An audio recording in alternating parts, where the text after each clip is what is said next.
Disrupting Japan, Episode 88. Disrupting Japan is sponsored by Wall & Case. If you've ever tried to hire staff in Japan, you know how crazy it can be. I mean, there are over 3,000 recruiting firms here, and they're all telling you pretty much the same thing. Well, the guys at Wall & Case are different.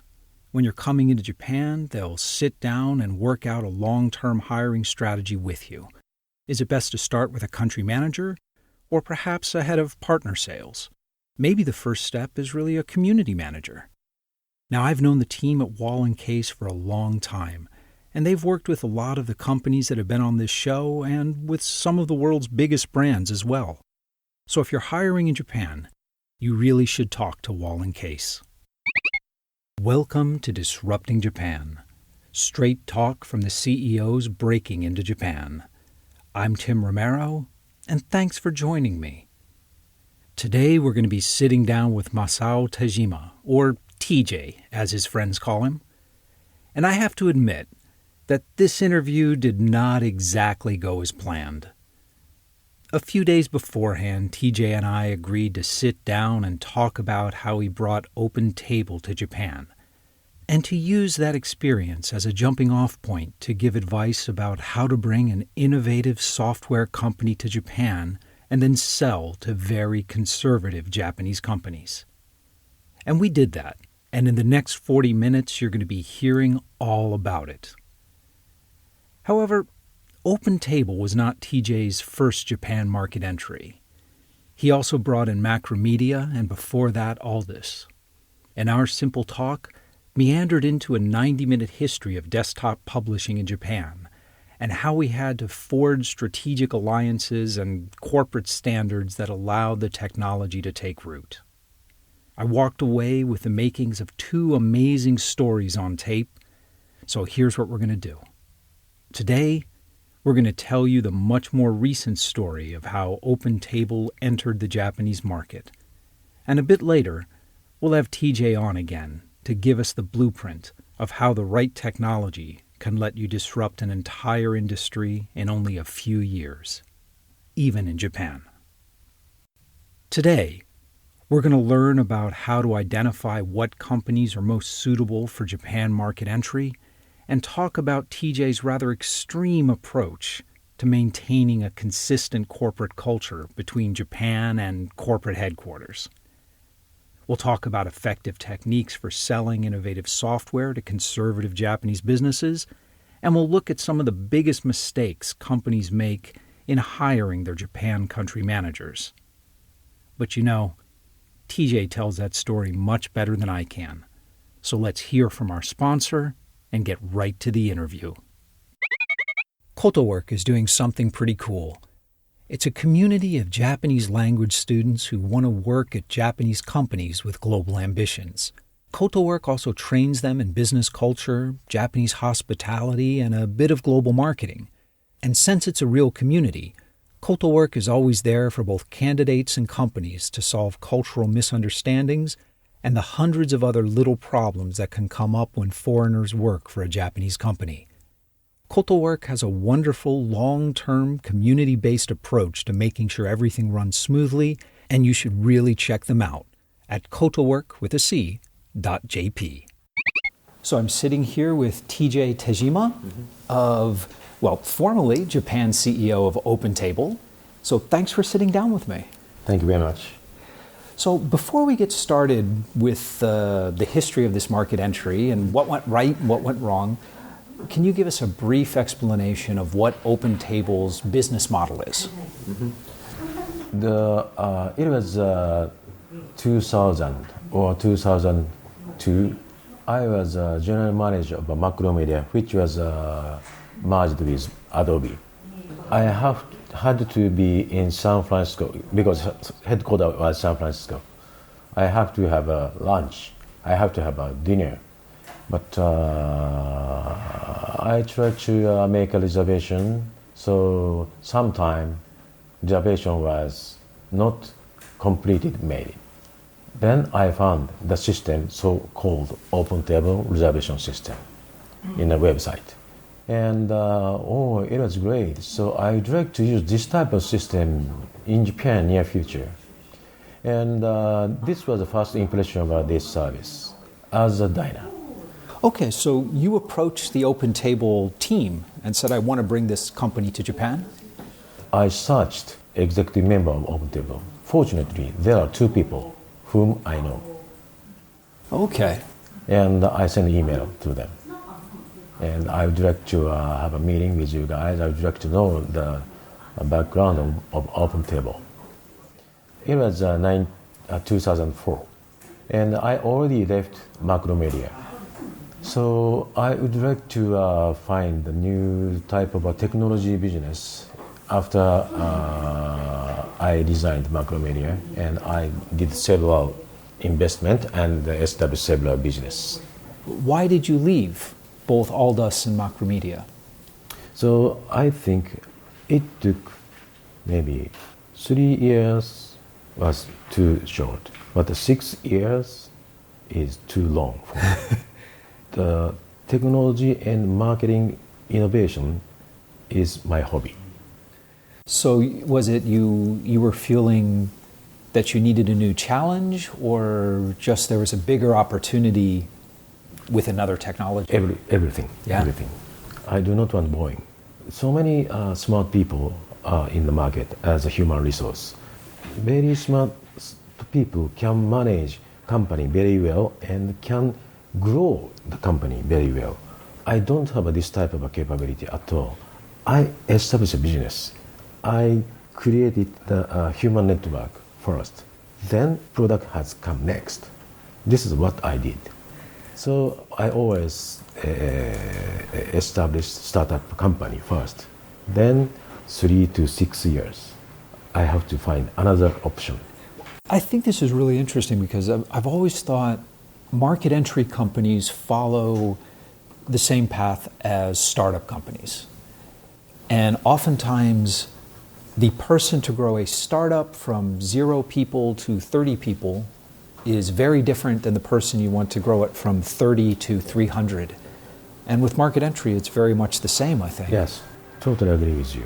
Especially the first people who must open the door of the market, these people has to have some clear vision, because these people can write the regulation of this market.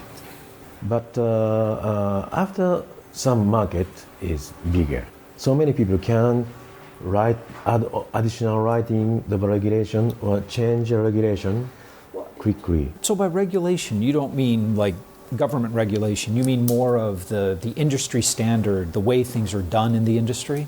Yeah, industry standard of technology, like baseline, how to consider baseline, how to write the vertical lighting, how to use Ruby, and how to transfer the vector technology from server to computer or something like that. But now getting back to OpenTable, it seems to me that now from OpenTable's perspective, I'm sure they were very happy to be contacted. You could just say, look, I brought in Aldus, and that was a success. I brought in Macromedia, that was a success. But from your point of view, it seems like OpenTable is a very different kind of company. Mm-hmm. It was focused on a particular service rather than a new technology trend that was going to change the market. So what attracted you to OpenTable? Did you just think it was a fantastic service that you wanted to introduce, or what was it? Yeah, in terms of diners, OpenTable provide internet reservation system to the diners. Right. I thought like that, but actually I understood OpenTable provide reservation taking technology to the restaurant, customer management technology to the restaurant. They combine these two technologies together, packed in the one computer, to provide this to the restaurants. Also, the knowledge of hospitality by technology. This is a totally same as a DTP, totally same as the internet. Oh, okay. Yeah, I see. So you were viewing it as modernization of restaurants, mm-hmm. which is another very paper-based business, isn't it? That's right. Okay. That's right. So OpenTable system for the restaurant is totally same as Illustrator or Photoshop for designers. That makes sense. So why was OpenTable interested in Japan? Was it they kind of met you and you convinced them that Japan was important, or was Japan part of their global strategy before that? When I contacted OpenTable guy in 2004, they didn't consider they extend their market to Japan at all, because the market of restaurant reservation in US was still enough for them. Still, they have to invest lots of money. So they thought the timing to be global company must be 2 years later or 3 years later. It was the reason why actual establishment of OpenTable Japan was 2006. Okay. It took 2 years to convince them. And when they came into Japan, was it a wholly owned subsidiary? Was it a JV? Wholly subsidiary. What did the initial team look like? You'd been working with them for 2 years, so you obviously had a good relationship with the founders. In 2006, what kind of team did you put together on the ground? I hired the best product manager who used to work for me in Adobe. And I picked several guys from them. And also I picked the general manager of restaurant, whom I know very much. Okay. And also the serviceman of hotel. So a very small team, 4 or 5 people? Yes, 4 or 5 people, which was in T&D office, like an incubation office. All right. It was first 2 years. So what was your approach to the market? Because the US market and the Japanese market's quite different in this respect. A lot of Japanese restaurants don't take reservations. It's not a common thing. What was your approach to getting customers? Did you just start with the higher end, more expensive restaurants? Did you try to convince people that this type of a system would be better for them? What was your basic approach? There were 2 ways that I did. First one was try to find the chain restaurant or licensed restaurant from US. They use OpenTable in US, like Union Square, Tokyo, in Midtown. Union Square, New York, is the best user of OpenTable. I tried to find this restaurant first. Yeah, that is one of the best strategies for any B2B software coming into Japan, is find the global players that already know you. Yes, this is the first part. And the second part, I think how to create the strategy to convince the people. As you say, that time everybody thinks same thing. Oh, Japanese restaurants, they don't take a reservation. In 2006, it was true. But the OpenTable system is not reservation taking system. This is a replacement of pen and paper. Even though they don't take any reservation, sometimes they have to take a reservation. That's right. And especially they have to manage the customer database. So OpenTable's one of the best element is management of a customer database. So it's the CRM functions. Yes, CRM function, so-called CRM function. So that time, so many good restaurants collect the meishi, and they have a meishi holder, so many meishi holder, and write something on there. So they understood database is very important. One of the things I find most fascinating about the market entry is how the positioning of the product, exactly the same product, but how the different positioning in Japan can lead to huge success. So in the US, OpenTable was sold as a reservation management system. But in Japan, you were selling it as a CRM system for restaurants. Yes, that's right. If you use this CRM system, you also can get benefit of reservation taking together. This was my approach. Okay. And what was the reaction to that? First of all, they don't think it was good for them. Totally same as a DTP. Right. But well, any new technology, nobody thinks it's good at first. even though clever people really consider, oh, it makes money for us, or it makes operation easier than pen and paper. This is what I want to listen from them. Then we created a sales tool for that. The mesh exchange is Japanese culture. Every good restaurant general manager had to change business card. We really forget that. How did you reach the restaurants? Did you just go knocking on doors? Knocking door. Very simple, knocking door. But it works. But the restaurant business, I've noticed, in the people I've spoken, in the companies selling to the restaurant business, one of the big challenges there is that it's a very low margin business. It's very difficult to get customers to invest in new technology, in anything really. So how did you overcome that? Because this is a pretty big jump for them. So if our positioning was expense side, they do not want to invest. But if this is a making money side, they want to invest. All right. For instance, not big restaurant, like a 10 table. If they are very popular, always 10 table was full booked. However, sometime or 2 times or 3 times a month, cancellation has happened. How to sell this table and fine dining per person per check, let's say 1万円 or 1万5千円. One table can make 3万円 or 4万円. So $300, $400. Yes. That's a lot of money to leave on the table, so to speak. Yeah, that's right. If these guys use OpenTable and use OpenTable gadget in their website, once cancellation has happened, people can make a reservation through website. I ask how much money you can make money from that. If you don't have this technology, you lose just money. That makes sense. So the pitch is, look, if you fill one reservation per month, this is paying for itself. Yeah. This is option of OpenTable.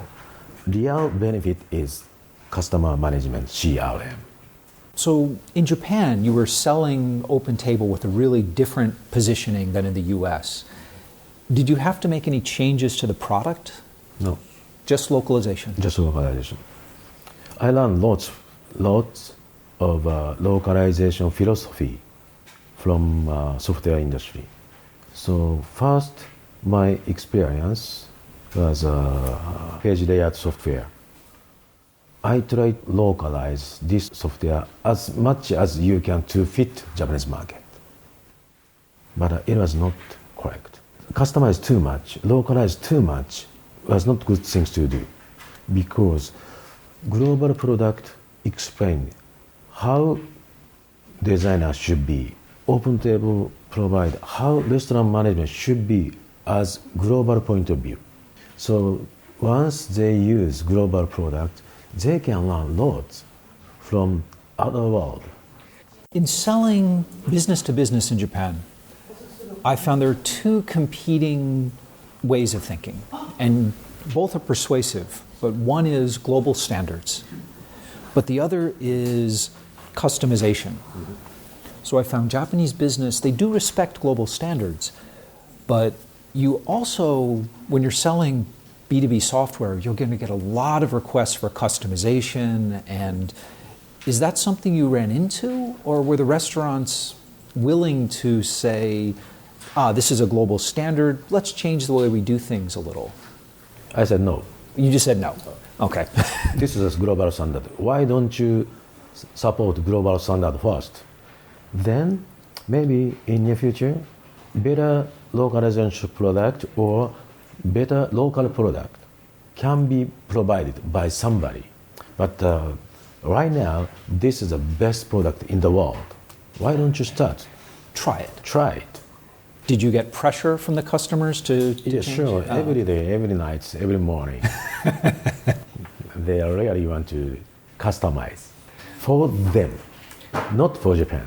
Okay, so it wasn't so much that the Japan market was unique, it was like every restaurant had their own unique way of doing things. Yeah.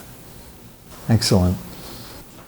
You started in 2006, and how long did it take before you had the first, say, 50 or so restaurants using this? To the 100 restaurants a year. About a year?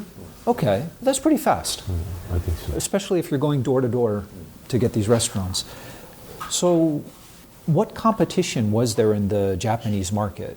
Because now there's many reservation systems, but back in 2006, what was the local competition like? Not at all. Nothing. Nothing.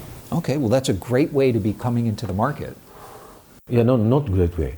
Competitor must be good guy for us because they can use or they understand which is better. They mean the customers. But there is no competitor in the market. It is so hard to explain what it is. Okay, right, because you have to explain the whole concept to them. Yeah. And if you're the only one doing it, maybe it's this strange thing that no one else will do. But with 3 or 4 companies, you can just say, we're the best at it. That makes sense. Same as a DTP. Okay, well then, how long did you have the market to yourself? So 2006, 2007, OpenTable was pretty much unique in the Japanese market. When did the competition start showing up? 2010 or someday like that. Okay, so it was quite a while. Yeah. There are several Japanese local companies in the market. They saw OpenTable and they reviewed OpenTable technology as diner. The same as you did at first. Key element is not for diner. Key element is for restaurants. OpenTable is restaurant network service provider. I think that's a mistake that many startups make. They're not 100% clear of who their customer really is. Yeah. So when the competition entered the market, did that force OpenTable to make changes in the marketing or the product, or were the competition just not effective at getting market share? Actual competitive situation was not happened when I left OpenTable. Some strong competitor might be the market, but still market is development time. I left 2013. Okay, so from 2006 to 2013. So in 2013, when you moved on to your next challenge, how big was OpenTable in Japan? About how many restaurants were on the system? Little bit less than 2,000. Okay, that's really strong, steady growth. Yeah. Now, looking at it from like a high level, those kind of numbers always look like really smooth growth. But looking back, what was the biggest mistake you think you made running the company? If you had it to do again, what would you do differently? Honestly speaking, I don't think any mistake Really? has happened. So it really was a smooth progression. Yeah, so many tough issues has happened, but tough issues just tough issue, not mistake. All right. Errors, try and error. Try and error is not mistake. Right, so you didn't have to like back out or pivot marketing strategy or... It is something like a learning stage. Mistake is not mistake. And as the team developed, as you grew from 5 people managing 50 customers to a team that managed 2,000 plus customers, how did the team change? Did you have to focus more on support, on sales? What did the team look like as it grew? Support and sales together. I find that for foreign companies coming into the Japanese market, a lot are surprised at the number of support staff that is required. Mm-hmm. Was that something that you found at OpenTable? Did the customers require a higher level of support or a higher level of individual support in Japan than they did in the US? Historically and culturally, yes. Okay. Now, you were working with the OpenTable management team for a few years before you started in Japan. So you obviously had a lot of trust and understanding of the management team. And that's a huge advantage when running a market entry. But as the team grew, how did you keep communication between the Japan team and headquarters? How did you keep that communication open? How did you keep everyone sort of focused on the same goal? It is not so complex things. Just say the concept of our service. So customers customize our customer. This is a concept. Because so often the Japanese team and the headquarters team will get misaligned or focused on different things. And with OpenTable, was it really just the product and mission was so simple that everyone could focus? I think so. Even though, let's say, this upgrade is not so effective in Japan, we have to agree because we are a global company. That's simple. Do not focus Japanese people at all. We have to focus customers. Customers or diners is not only Japanese. It sounds like you put a lot of effort into training your staff to teach the customer about global standards rather than trying to get the company to adopt Japanese standards. Yes. First of all, we should play under the regulation of global company, not only diners, not only restaurant people, but employees and management first. Then we start, let's say, boxing. We can change if we are strong. That makes sense. So the first thing you try is always the standard, and only change if you have hard data on why it doesn't work in the market. Yeah. Through that whole growth time, was there anything you ever had to change in the Japanese market? Was there anything you had to go back to headquarters and say, look, this feature or this workflow, we've got to change? Sure. We have doing like that so many times. But how to compromise is very important. If we focus Japanese market too much, we always have lots of stress. I agree, and that balance is so hard to achieve because everyone tends to look at their own job only, and they don't look at other people's jobs. So how did you get the teams willing to compromise? Did you just stay involved directly? Did you have people from Japan visiting the US? Did you have people from headquarters coming out here? Yeah, I invited so many executives to Japan from San Francisco. They love restaurants so much. Tokyo is the best city to eat. It is. So they love to come here as business trip. I took them great restaurant. They are so happy and they understand Japanese restaurant culture, people. And after that, once I explained we should do like this because you know that. Right. You can see the workflow. Yeah. You can see how this works. Yeah. So if you don't understand, you must come again. They want to come again. Okay. It's almost a kind of bribery. Yes. Tokyo city made everything for me. Excellent. What kind of things did you have to change for Japan? Because, this is totally same as desktop publishing. We have a katakana, hiragana, kanji, Roman. Okay. Well, that's very basic and critical things. Yeah. We also need non-smoking or smoking. Was there a difference in corporate culture between headquarters in Japan? Or was the corporate culture very similar? Very similar. I established same corporate culture here in Japan too. I always explained, you are not Japanese, you are the OpenTable people.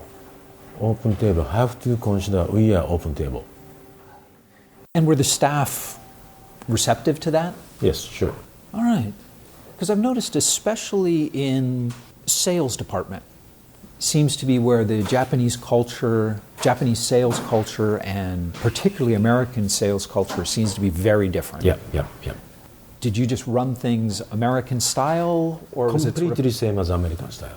Interesting. Because we are American company. Okay, that is one way to keep things aligned. Yeah.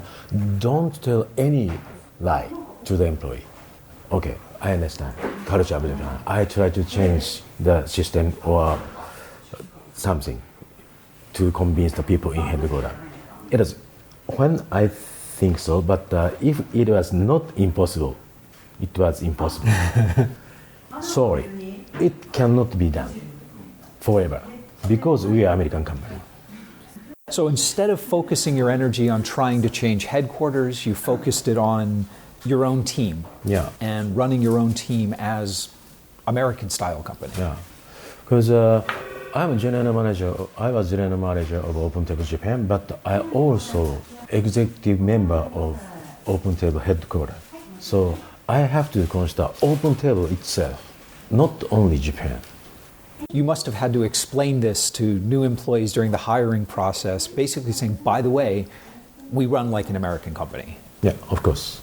Well, that makes sense, because that'll be very attractive to a certain type of employee and very unattractive to another. Sure.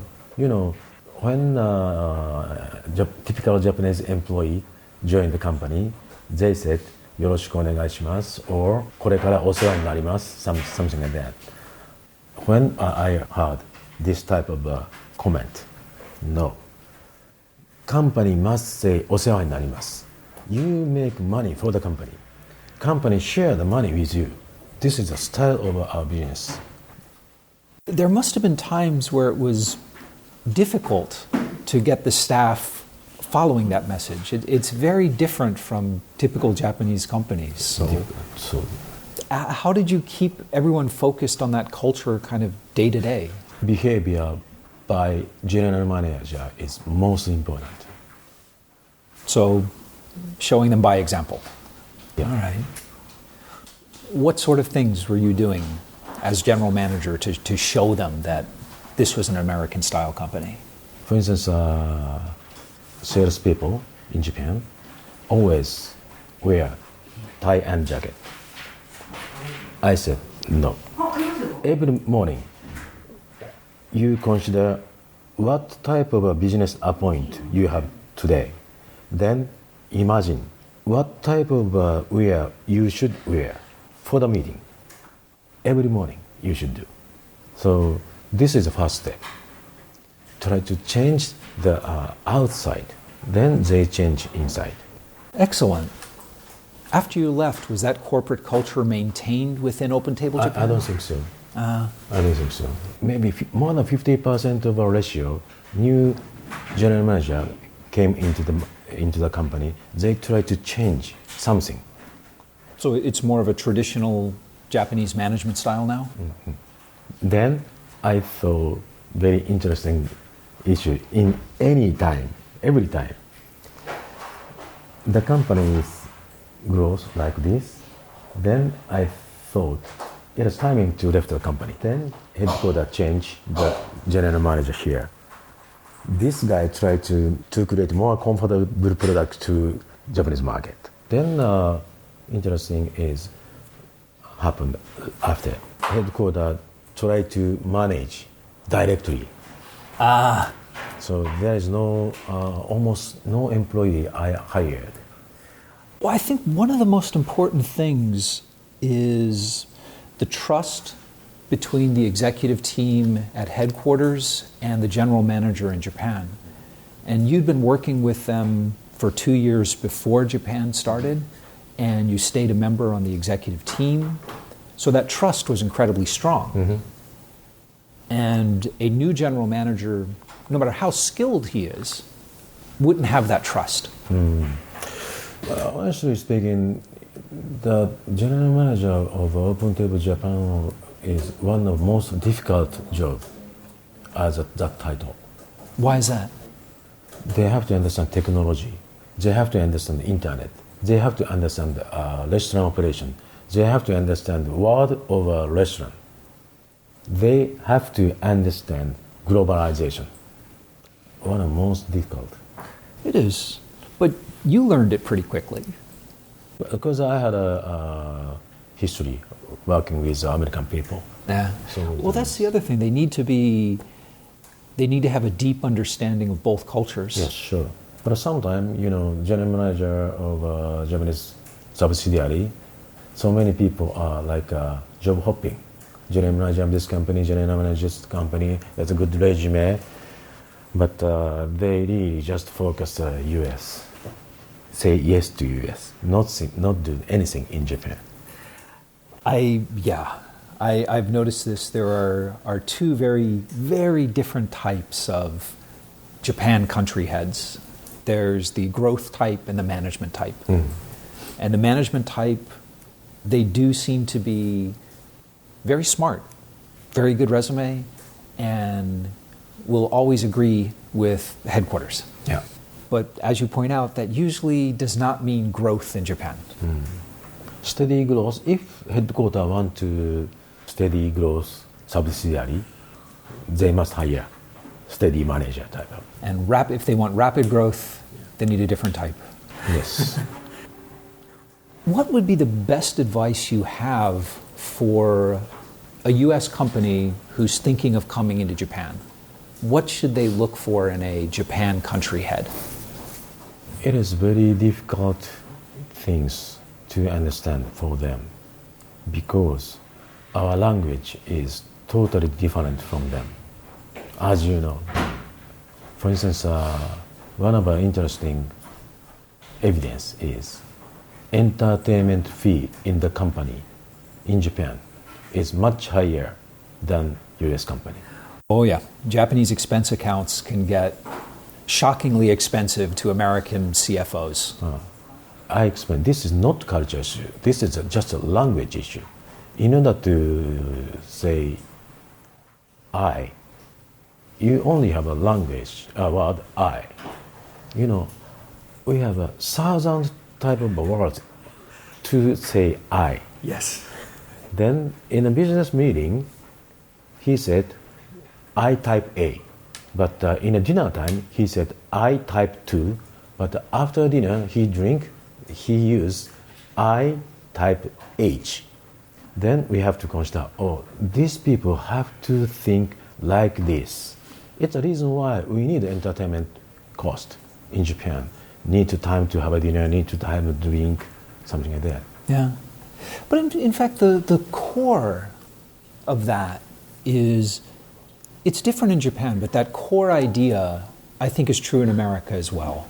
So I've done sales in both America and Japan, and in both places, a lot of sales happen outside of meetings, over a beer somewhere, more so in Japan.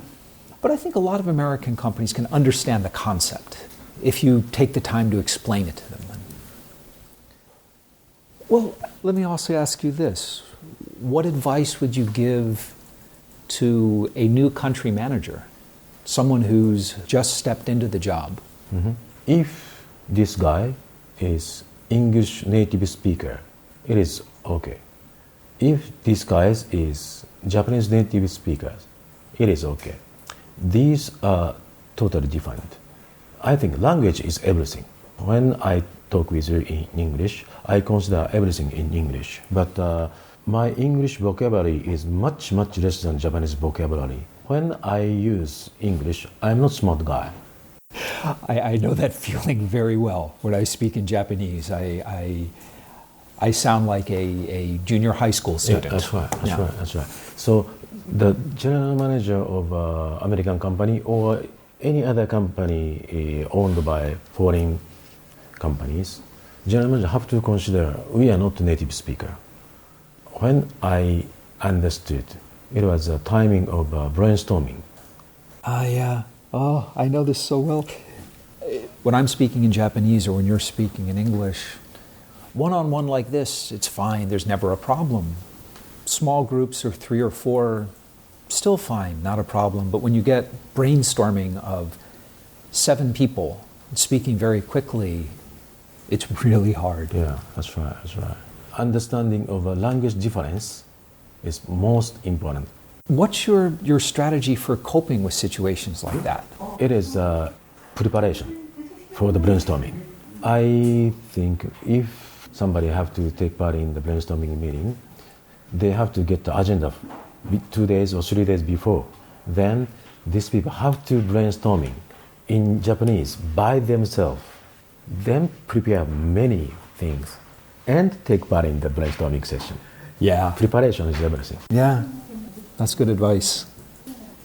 Well, listen, before we wrap up, is there anything else that you want to talk about? Business is very simple. If any individual desire is not in the business, it is how to live as a person. What do you mean by that? For instance, business is very simple to be created by economic system. Sure. P&L and balance sheet. However, human being is very interesting animal. In the PL, in the balance sheet, they want to show how they are as general manager. This is a meaningless issue if we consider just a P&L or balance sheet. But if people really understand the business, you are in the balance sheet. You are asset side people or debt side people. They have to be asset side. So what is your asset? This is the first step to be a management, especially general management, human resource market. Okay. Yeah. You can't manage from spreadsheets. You can only manage people and... Mm-hmm. Yeah, this is not in the P&L. This is only in balance sheet. Excellent. Well, listen, TJ, thank you so much for sitting down with me. I enjoy talking with you. Me too. Your journey to success in Japan will involve some twists and turns. In trying to navigate new terrain, planning the safest, most effective way through on your own can be overwhelming. The Carter Group have been using market intelligence and research to guide Japan entrants for decades. They've honed an agile, cost-effective, but consultative approach that will help you find the perfect product-market fit, explore user and consumer dynamics, and act as an honest broker to let you know the reputation and track record of potential partners here in Japan.